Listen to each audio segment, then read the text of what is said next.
Hello everyone and welcome back to my channel. I'm Islam, and in today's lesson we're moving on to lesson 2, where we're looking at the different types of democracy in the UK. Last time in our first lesson we looked at the nature of democracy, where we explored where democracy has originated from in the UK, so how it kind of started. Then we explored the functions and features of democracy, essentially what makes democracy what it is. Okay, and lastly, we explored in detail. So we analyzed and we judged, we evaluated the limitations of democracy in the UK. And the term that we made reference to was democratic deficit. That was a key term from last lesson. This is when democratic institutions or processes fail to fully represent the will of the people due to limited accountability or transparency. Okay, so this nicely leads us on to this lesson. The very first thing I'd like you to attempt is, first of all, you need to have downloaded the workbook, which is in the description. Once you have downloaded that, you need to attempt this retrieval activity. This is a way for you to check your understanding from that last lesson in order to start today's session. Okay, so this is an opportunity for you just to pause this video, pause this video now, and attempt this retrieval activity. When you are ready, you can click play. Okay, now if you check your answers from the retrieval. So the first question was, what is democracy? And essentially, in simple terms, democracy is when it's people power, when people democracy is ruled by the people, for the people, which was once quoted by Abraham Lincoln. An example of this is any system of government in which people vote for their elected representatives, which are politicians, into parliament. This is a description of representative democracy more specifically. What is meant by democratic deficit? This is when democratic institutions or processes, like the unelected appointed House of Lords, fail to fully represent the will of the people due to limited accountability or transparency, which in other words means fairness. Last session I split the events that have influenced democracy into UK into two different columns. One which looked at internal factors, the other one looked at external factors. So the external factor would be the French Revolution that has influenced democracy in the UK, and the internal factors include the Magna Carta and the suffrage movements, especially female suffrage movements like the suffragists and the suffragettes. The features of democracy in the UK. This is what makes up democracy in the UK. So we have free and fair elections. Elections can't be fair if they're not free, put in simple terms. The separation of powers. This is when the different branches within our political framework. So the political institutions, like we've got Parliament, we've got the central government, we've got the judiciary. They have to be separate. There has to be checks and balances on each other. Multi-party system. This gives the people choice, having a variety of options to choose to run the country at different levels: local, regional, and national level. The protection of civil liberties. We need to make sure that our basic rights, our fundamental freedoms, are protected. Okay, which is at the heart of democracy, and the rule of law, that no one's above the law, including those that make the law. Some of the limitations to democracy in the UK include the electoral system. The voting system that we use is the first past the post system, and the unelected appointed House of Lords. These are some of the limitations to democracy in the UK, and for that reason, some would classify the UK as having democratic deficits as a result. Okay, so I have sequenced the lesson in this order. So we're going to look at the different forms of direct and representative democracy. Then we're going to analyze the advantages and disadvantages of different forms of democracy in the UK. And then lastly, we're going to evaluate, in other words, judge whether representative democracy in the UK is in crisis. And the key word here is crisis. Okay, brilliant. So this nicely leads us on to the next part of today's lesson, and we're going to start off by looking at the key definitions, okay, the key terms that you need to know in order to help you access the content of today's session. So the first key term we have here is direct democracy, and essentially direct democracy is when the people make decisions themselves on important issues instead of leaving it to our political representatives, or in other words, politicians. For example, we do this in the form of a referendum. We've done this in the past, and we'll highlight that as the lesson unfolds. The next key term is representative democracy, which can also sometimes be used interchangeably and be referred to as indirect democracy. The exam boards do that sometimes, yeah? So remember that when you see the term indirect democracy, referring to representative democracy. This is when the people choose politicians to make decisions for them. Okay, in the UK, citizens elect MPs to sit in Parliament and act on their behalf, make decisions on our behalf. Why? Because quite simply, we're busy people. People go to work, you go to school. There are so many barriers for us to make decisions on every single issue affecting our country or affecting society. The next key term is parliamentary democracy. This is a system where the people elect MPs to the House of Commons, and the party with the most MPs normally forms a government to run the country. However, there are times when no party manages to win what we call a majority. So you can have a situation where you have two parties merging together. We call that a coalition, or a party forming in something called a confidence and supply agreement, where the larger party have the confidence that the smaller party will supply them with MPs on a vote by vote basis. We've seen that in 2017.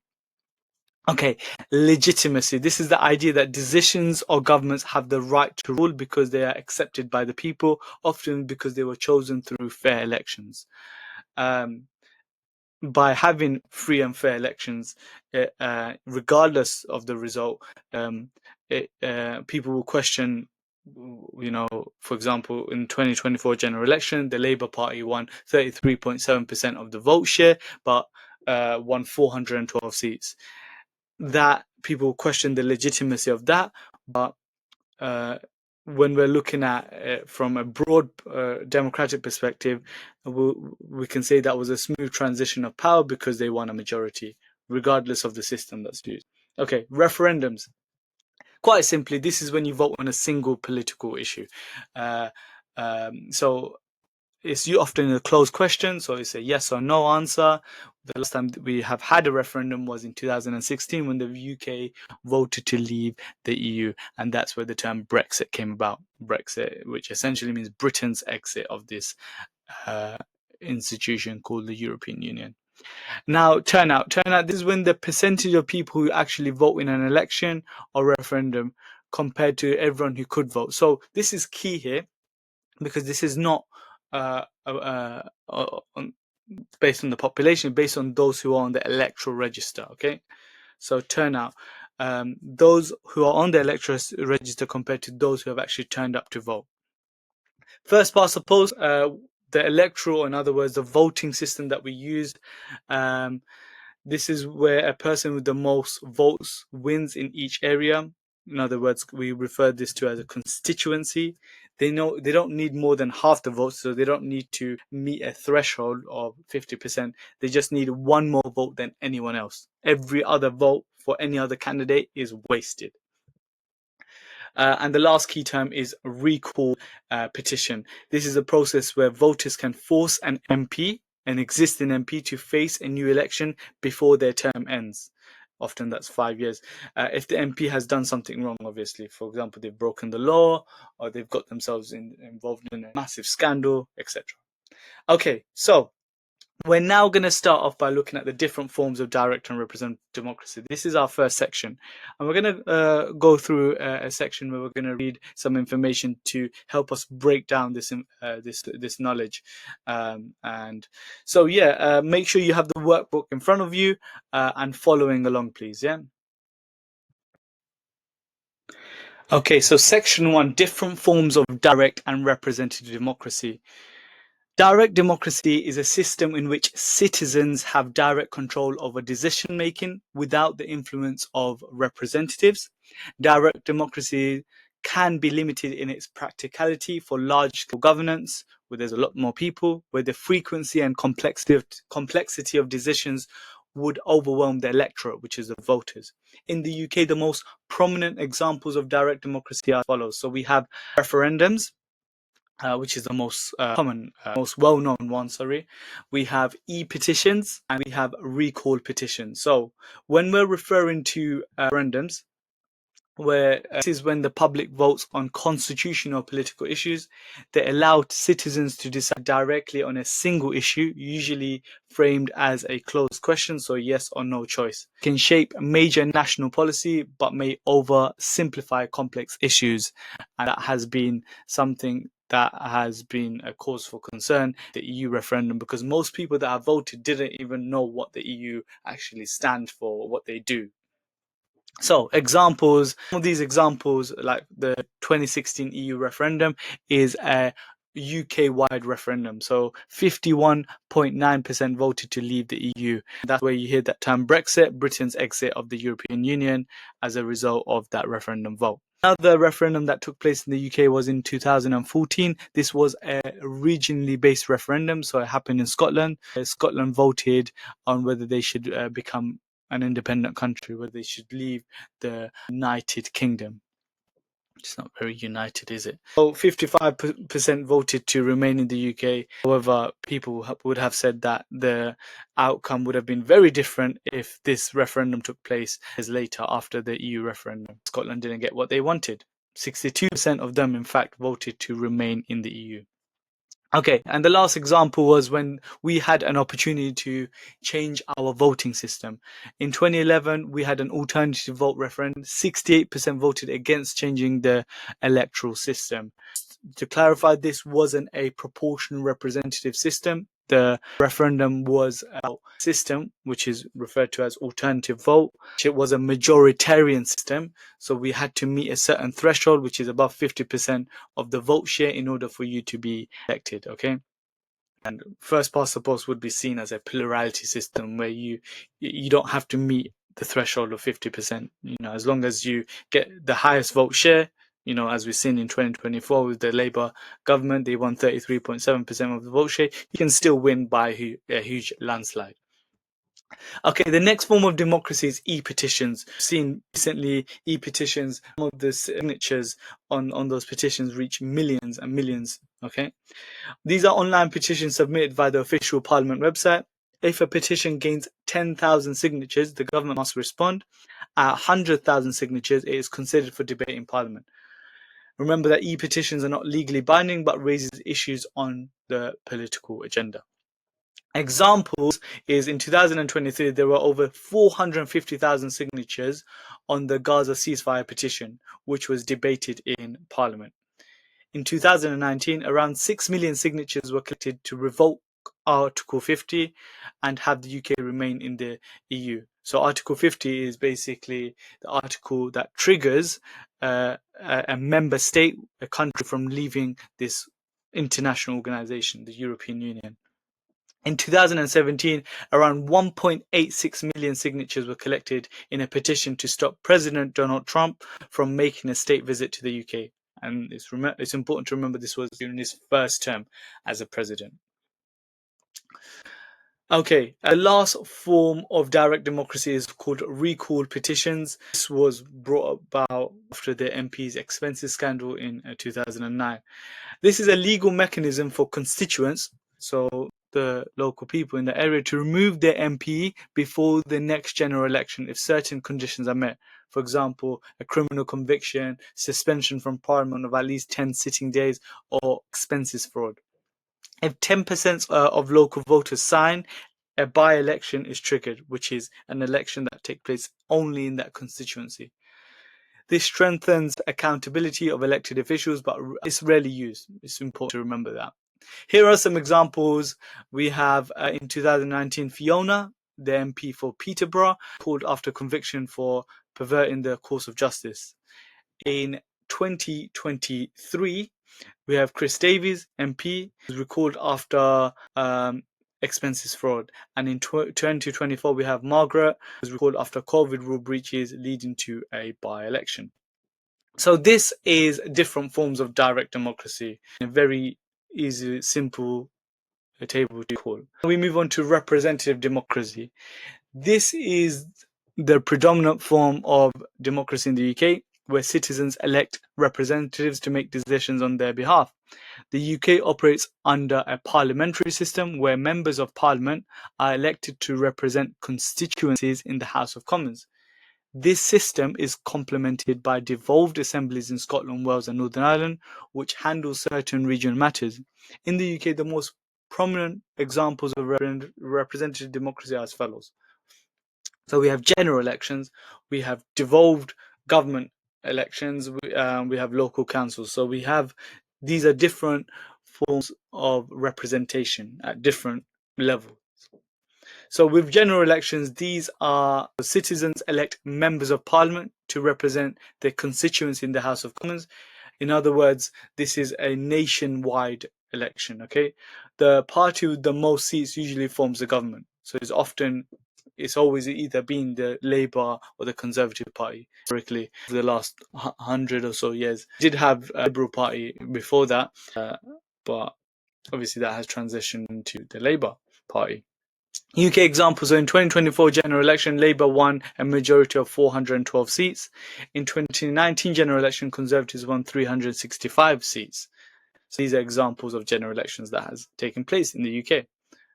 The general elections provide a democratic legitimacy and accountability. So it allows us to have frequent elections, which is very important to ensure that we can hold our representatives, our political representatives, accountable for their actions. Now, devolved governments. Citizens elect members to devolved parliaments or assemblies in Scotland, Wales and Northern Ireland. We have the Scottish Parliament, which is based in Edinburgh. We have the Welsh Parliament, which is based in Cardiff, which is known as the Senedd. And we have the Northern Ireland Assembly, which is located in Belfast. These bodies make decisions on devolved issues. So issues like health, education, and transport. Often these are issues that concern the citizens that are living within that geographical boundary. So it wouldn't be issues that affect the UK as a whole. So, for example, we have immigration, we have constitutional matters like we be a member of an international organization or not. These are dealt in Westminster, but things that concern the people at a local level, that's where the devolved governments handle that. Over time, these devolved governments have received more and more power. It reflects regional diversity. Examples of devolved governments. So in 2021, the Scottish Parliament election, SNP won 64 seats. The SNP stands for the Scottish National Party. In 2022, the Northern Ireland Assembly election, Sinn Féin became the largest party. It's important to remember that in Northern Ireland, there's actually a power sharing agreement between the two parties, Sinn Féin, which is a Republican party that wants to unite the Republic of Ireland with Northern Ireland, and the DUP, which is a unionist party that wants to keep Northern Ireland in the UK. Local councils, citizens elect councillors to manage local services. So this concerns housing, waste collection, planning, schools. Local government play a key role in delivering service, but often face funding challenges, and that's been a big one. An example is the Birmingham City Council, which declared itself effectively bankrupt in 2023 after equal pay claims. Labour-led largest council in Europe with over 100 councillors. Mayoral elections. So some areas are often London, Manchester, the West Midlands directly elect a mayor with executive powers. It's a visible local leader with democratic legitimacy. We've seen more and more mayors emerge over the years in the last decade or so in different kind of cities and regions in the UK.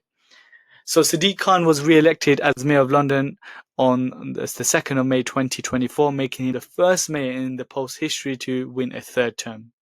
He secured about 44% of the vote, defeating Conservative Susan Hall by around 11 percentage points. So these are different forms of representative democracy. Okay, so now is an opportunity for you to pause the video to attempt activity 1.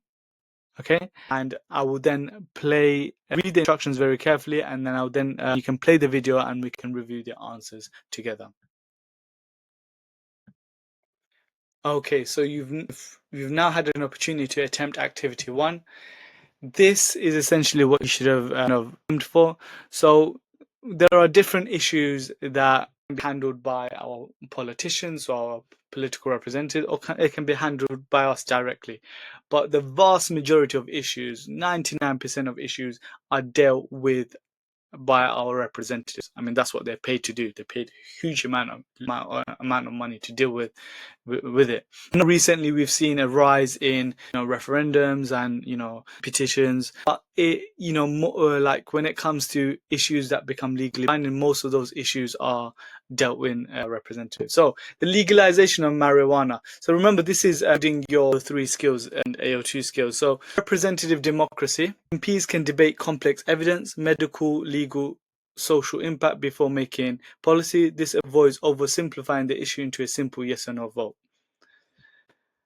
The reintroduction of capital punishment, I think this could be a good one to in the form of a referendum, so direct democracy, largely because of how highly moral and controversial this issue is. A referendum could give the public a direct voice, making any decision more legitimate. Abolishing the House of Lords, because of how long it's been around for, I think, maybe a referendum would be a way to resolve this issue, because it concerns the constitution, so it is appropriate to let the public decide directly, similar to past referendums on devolution and the electoral system. And lastly, introduction of a universal basic income, which is more important than ever because of the cost of living crisis. It should be our politicians that are trying to push that through. This is a complex economic reform requiring expert input on cost and sustainability. We need to be able to know whether we can fund this, and especially with our current government, who are struggling to balance the books and find money to pay for our daily essentials, then they're going to really struggle with introducing something like this. MPs can make sound decisions because they can consider the evidence and design practical policies, which a referendum might oversimplify an issue like this. Okay, so this is activity 1 complete. We now move on to activity. We'll start off by the reading section, where we will the advantages and disadvantages of direct and representative democracy. Okay, so democracy in the UK primarily takes the form of representative democracy, with the occasional element of direct democracy for certain constitutional matters. The increasing use of referendums since 1997 mean that the UK has become a more participatory democracy, one in which the public participate actively in decision making. The combination of these forms allow the UK to balance immediate public opinion with the need for stable, informed policymaking. However, debates continue over how to best address the shortcomings of each form to improve democratic legitimacy and participation.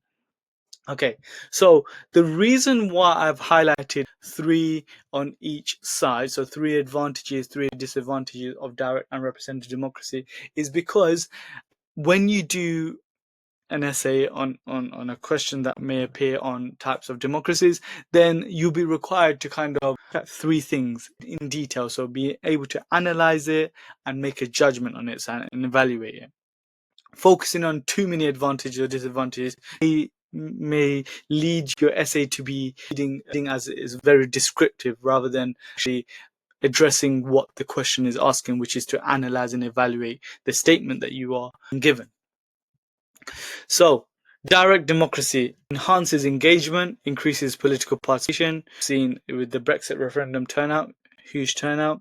Accountability, tools like recalled petitions hold MPs accountable between elections. MPs can't just get away with anything in the middle of their term. It reflects popular will, so it's the most purest form of democracy. Directly involves the public in major decisions, for example, a referendum. However, the disadvantages of direct democracy is the risk of populism. Essentially, populism means when politicians try to appeal directly to ordinary people by saying they represent the people against the elites or those in power. Often simplifies issues into us versus them. It can sound attractive because it feels like politicians are listening to the people, but it can also be risky because complex problems get reduced to simple slogans. I've seen within the Brexit campaign, some leaders use populist arguments like take back control, which was presenting the issue to ordinary people in the wrong way. So, yeah, decisions may be driven by emotions, not long-term interest. Voter fatigue, frequent referendums and petitions can lead to public disinterest. We're already seeing turnout in elections being very low, especially at local elections. A lot of the turnout figures show that it's less than 15% of the electorate that are turning up to vote. So if we have frequent referendums, it can really impact that. Tyranny of the majority can marginalize minority groups in favor of majority views. Okay, so those are the advantages and disadvantages of direct democracy. Now we move on to representative democracy. Remember that the UK is a representative democracy. 99% of our democracy is representative. Practical and efficient. Elected representatives manage complex decisions and ensure a stable governance system due to party whips. It is important to remember that these are MPs whose job is to make sure their party members vote the way the party leader wants in Parliament. They whip MPs into line, keeping them disciplined. They tell MPs how to vote on bills. If an MP ignores the whip too often, they can lose their party support. So essentially, whips are the party managers in Parliament. They make sure MPs from their party vote together. Okay, so next advantage is expertise in decision making. MPs have access to resources and expert advice. Remember, they can hire people, experts, to essentially make them make a sound decision. More informed policies result from deliberation. It protects minority interests, because minority rights and diverse views. More informed policies result from deliberation. So essentially, yeah, if a particular group of people are not being heard because the majority opinions are being heard, then we can ask questions to the government during PMQs, make sure that their voices are being heard, they're being listened to. Within a representative democracy, there can be democratic deficit. MPs may not always represent constituents' views and can alienate voters if there's a disconnect. Political party dominance. Representatives may prioritize party lines over constituents' views, which limits genuine representation. So often constituents' views come second, and however their party tells them to vote, that comes first. Electoral system flaws. The first past the post system can distort representation, and smaller and emerging parties, I'm going to add that here, and emerging parties often lose out despite significant vote share. We've seen that in the 2024 general election. We've seen Reform UK have come second in many constituents, but they didn't manage to win a huge amount of seats. Okay, even though they got larger vote share than the Liberal Democrats, they got only 5 seats, and Liberal Democrats got 72 seats. That's a huge difference. Okay, you have another opportunity to pause for you to attempt activity 2. This will build on your analysis. Okay, so pause this video now and attempt activity 2. Okay, now you have attempted activity 2. So I've chosen one advantage from direct democracy and a disadvantage from representative democracy. So the reason why we have kind of looking at why does it matter, what effect does it have, what does this suggest for the future, essentially that's helping us build our analytical skills. It helps us to kind of look at things in the form of a chain of reasoning, yeah, and allow us to build our thinking skills. So direct democracy advantage, high turnout in referendums. So why does it matter? The 2016 EU referendum had 72% turnout, higher than most general elections. This shows citizens are more likely to engage when they feel their vote directly shapes outcomes. What effect does it have? Decisions gain strong legitimacy because they reflect the will of the people. Participation also deepens political awareness. And what does this suggest for the future? It suggests referendums could be used more often to boost legitimacy, but overuse risks voter fatigue and populism. Representative democracy, so obviously the disadvantage here is that the outcomes under first past the post voting system can be distorted. We've seen in the 2024 general election, Labour won 412 seats with, we round it up, 34% of the vote share, while Reform UK gained 14% but only 5 seats. This highlights disproportionality in referendums, in representation. What effect does it have? Millions of votes are wasted, creating alienation among voters and fueling the perception of a democratic deficit. And what does this suggest for the future? Unless electoral reform is considered, pressure will grow on the legitimacy of representative democracy as smaller and emerging parties and their voters feel excluded. Okay, so brilliant. So this is the end of activity 2. We now move on to section 3, and this section will help us answer one of the past exam questions that we're about to look at, which links specifically to this topic. Okay.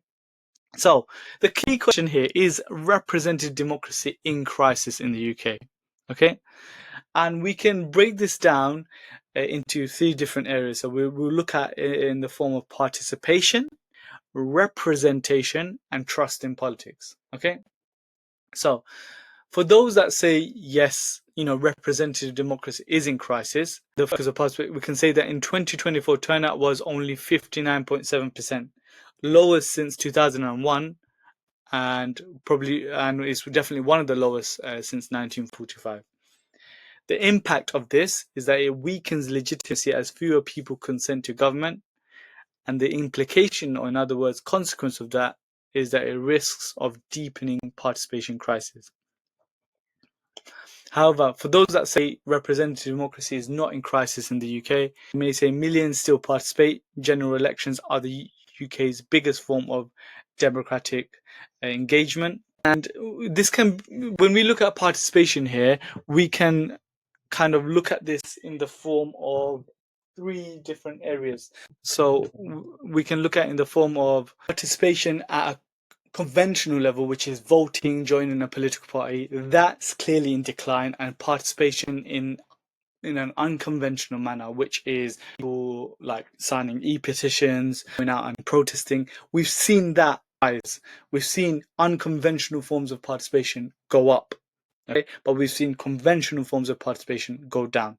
That's clear and really important for you to remember here. Some people say it's not in a crisis because regardless of the result in 2024, the general election, it still led to a peaceful transfer of power, which shows stability despite, like I said, turnout being low. So the implications is that turnout is a problem, but not proof of collapse. Crisis means something has completely collapsed in this situation. Yeah. Evaluation, to help you with your evaluation here, you want to think about, while turnout is falling, elections remain the main route for change. Stability outweighs falling turnout. And I think here, when you're evaluating, you want to kind of look at it from a set of questions. So here, when we're trying to evaluate participation, we can say if turnout is actually falling, does that automatically mean democracy is in crisis? Why or why not? Okay, you want to also look at what matters more, the number of people voting or the fact that elections still deliver peaceful transfer of power. And do you think change or reform, compulsory voting, would solve the participation problem, or will it not? So when you are evaluating, you want to kind of a set of questions in mind and kind of look at it from that angle. Yeah. Representation. Now, for people would say representation is in crisis because Labour won 412 seats with 34% of the vote. Reform got 14% of the vote share, but only 5 seats. The impact of that is that millions of votes is clearly wasted, distorted Parliament, and it clearly fuels demand for electoral reform. People will say there's clearly very little appetite for change because in 2011 people overwhelmingly voted to keep the current existing voting system. But could there be a demand for PR because 2011 is a long time ago? Some people that say it's not in a crisis is that first past the post will deliver strong and decisive governments. Clear outcomes. We've seen in 1997 Labour under Blair won by a landslide. 2019 Conservatives got 365 seats, so Boris did win a good majority, and in 2024 Keir Starmer did win a landslide, but not as big as in 1997. And those clear outcomes give the government a mandate, which is the authority to govern. The implications is that stability outweighs distortion. And the evaluation distortion is serious, but a decisive government is crucial given stability is valued. So again, like I said, look at it from like with some questions in mind. So, is it more important to have fair representation for all parties, or a decisive government that can govern effectively? What is more important?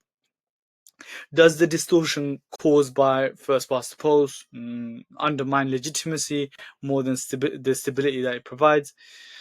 If you were designing the UK system today, would you keep first past the post, or would you maybe replace it? Why? And lastly, trust in politics. Okay, so only 12% trust governments to act in the national interest. Okay, what we've a pattern that we've recently seen in the UK is whoever comes into government, within like a few months or so, they become very, very unpopular. It is fueled by the narrative created by the media, narrative created on social platforms as well, and it all comes down to a lack of political literacy. People make judgments without understanding the bigger picture. The impact politicians seen as self-serving, and the implications, cynicism could undermine legitimacy. And for those that say it is not in crisis, Parliament is more inclusive. We've seen 263 women MPs and more ethnic diversity. But broader representation may slowly rebuild trust. The implication is that system is adapting to reflect society. And when we look at it in the form of questions, so is low trust in politicians a bigger threat to democracy than low turnout? Think about that. And can increasing diversity in parliament, for example, having more women and ethnic minorities, to really rebuild public trust? And lastly, do scandals like expenses or the Partygate permanently damage trust, or can the system recover over time? Okay, so can trust be restored? That's a really difficult one to answer. Okay, so you want to make a judgment on that. Okay, so what you really want to think about is whether these problems that I've just highlighted, do these problems suggest a strain? So, in other words, problems that can be fixed, or a real crisis system is completely failing. Would you say representative democracy in the UK is resilient or in crisis? And you want to justify that. So why? Okay, right. So this nicely leads us on to the exam question. This is an essay question. So the statement here is representative democracy is in crisis in the UK. Analyze and evaluate this statement. A reminder that you won't see a 25 marker essay question in an Edexcel paper. Okay, for component 1, which is politics and core political ideas, you have a 30 marker essay question on UK politics. Okay, and it'll always say evaluate the view that representative democracy is in crisis in the UK. So this, by you planning this essay question, it can be really helpful for you as well, because the structure is similar, and if you follow this structure and have an essay plan ready for this question, then you'll be ready to tackle it in the exam. So right, if you answer this question, okay, you want to aim to have an introduction, okay, you want to have 3 chunky paragraphs, okay, and remember these are chunky paragraphs, so in each of those paragraphs you're addressing both sides, and you want to also have a conclusion that is well substantiated. So essentially what that means is a conclusion which is making sure that your judgment is clear and is backed up by what you have said in the main body of your essay. Okay, the points that you have mentioned, does that support your final judgment? And really what the examiner wants to see is your judgment, the judgment that you have come down to, more convincing than the other side? Okay, so broken this down for you. So you need to aim to have a DOD intro. So you need to make it very clear from the very start, take a position. Is democracy in a crisis or is it not? Okay, so decide. outline, briefly signpost your three main arguments for and against. Okay. And lastly, show to the examiner you understand what you're addressing. I'd say define representative. Again, this isn't is desirable to define something, but it's not essential. Okay. And for your main body, and I've tried to find a way to help students to really make sure that they're ticking all the different elements on the marking grid. So this and meeting all those different elements in the top level bands. Okay. And I try to find a structure to help them really make sure that they're meeting that success criteria. So I think having a Patel main body does that. And you can order your thinking in however way you wish, because so the more able students naturally will do this. But for the student who really struggle with essay writing, having this structure in mind can really help you in your reasoning and help you really structure your paragraphs, okay? Your chunky paragraphs. So in each of your chunky paragraphs, times like 3, yeah, Patel main body, 3, I'd say three chunky paragraphs. Okay, I'll add that. So point, clear argument linked to the question. So representative democracy in crisis, because you could say turnout has fallen. Okay, so you want to make it very clear what's the point that you're making. You're going to back this up with an examples or evidence. So use precise, up-to-date facts, stats, or examples. In the 2024 general election, turnout was only 59.7%, the lowest since 2001, and the second lowest since 1945, you could say as well. And the T, which is, I referred it as the 3 I's. This is your analysis. I think if you analyze with the 3 I's in mind, so talking about importance or the significance of something, the impact of it, and the implication of it, can really help you change your analysis, your reasoning there. So an example here is, this is important or significant because it weakens legitimacy. The impact is that fewer citizens consent to be governed. The implication is that disengagement could deepen a participation crisis. Okay. And in each of those chunky paragraphs, and remember it's chunky, you want to aim to an alternative viewpoint. Okay.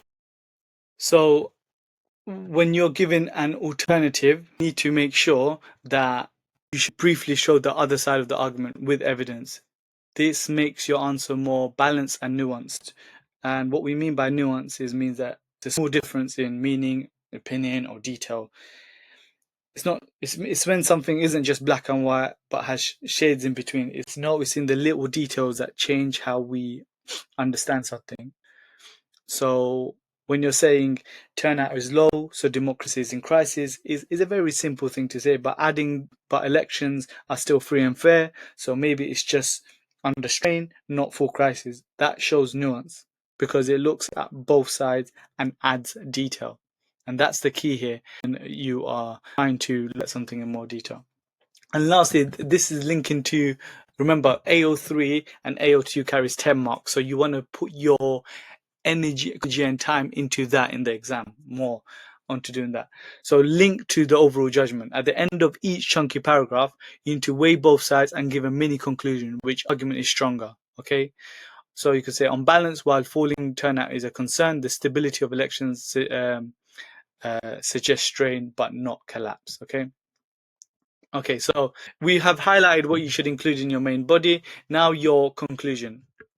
And I like to look at a conclusion by making sure that we explore these different parts. So we need to make our judgment very clear, make a clear decision. Remember, this can't be contradictory. It should be the same judgment that you have weaved throughout your whole essay. Okay? So make a decision. Which side is more convincing overall?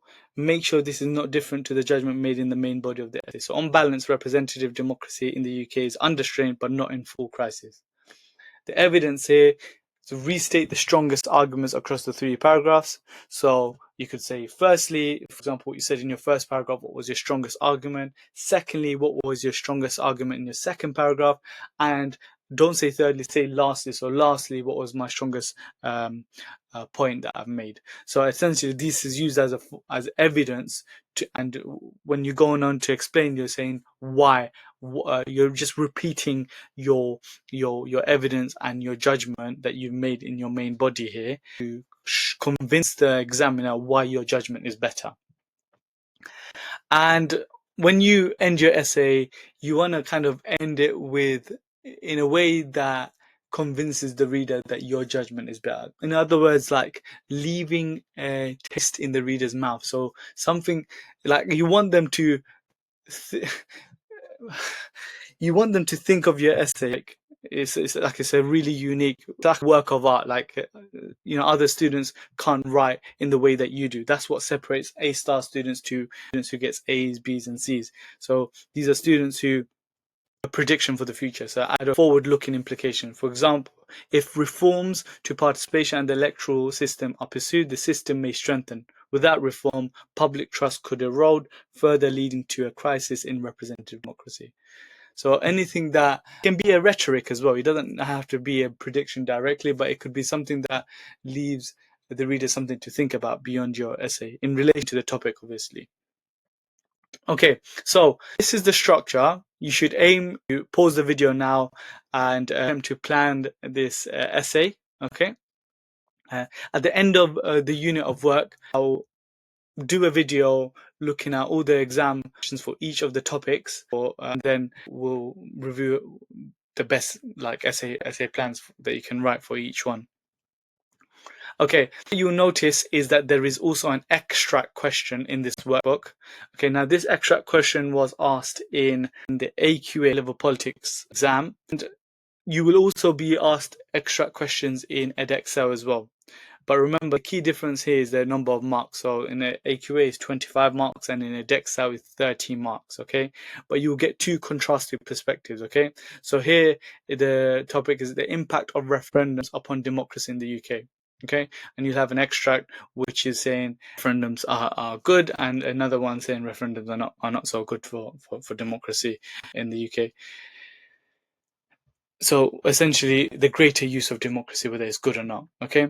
This is a good way for you to attempt at responding to extract questions. And if you go back to my first lesson, you'll notice that some guidance on how to answer the extract question as well, okay? When you go on the exam guidance section. Okay, brilliant. Great work today. We've now completed the workbook on the different types of democracy in the UK. You should now be able to explain the difference between direct and representative democracy, give real UK examples, and weigh up the strengths and weaknesses. Most importantly, you've started to think about whether representative democracy in the UK is in crisis or just under strain. Keep practicing these ideas. They're key to your exams, especially the 25 marker questions for AQA and the 30 markers for Edexcel. Well done, everyone. Thank you all for watching. Please make sure to subscribe to keep up with the latest posts. Thank you and take care. Bye-bye.